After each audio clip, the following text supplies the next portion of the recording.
नाज़रीन, फैज़गंज भरिसां डाटसन कल्टी थियण जे नतीजे में नौजवान फौत थी वियो आहे। औरतुनि ऐं ॿारनि समेत 15 ॼणा ज़ख़्मी थी पिया आहिनि। इन हवाले सां वधीक अपडेट करण जे लाइ असां टेलीफोन लाइन ते मौजूदु आहे अमर शहर।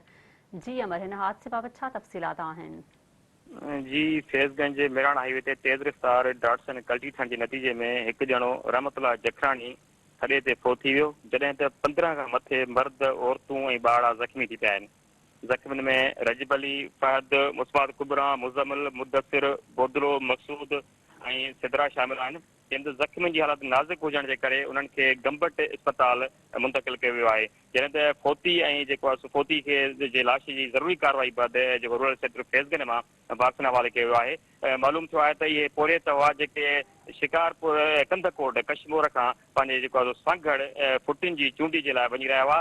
जॾहिं त सभई जेको आहे हिकड़ी घर जा भाती ऐं ज़ात जा जेको आहे न ही पंहिंजो कशमोर ऐं जेको भुंगर सां तालुक रखंदड़ जेको आहे सो सभई हिक ई घर सां हिकिड़ी ख़ानदान सां वास्तो रखंदड़ हुआ।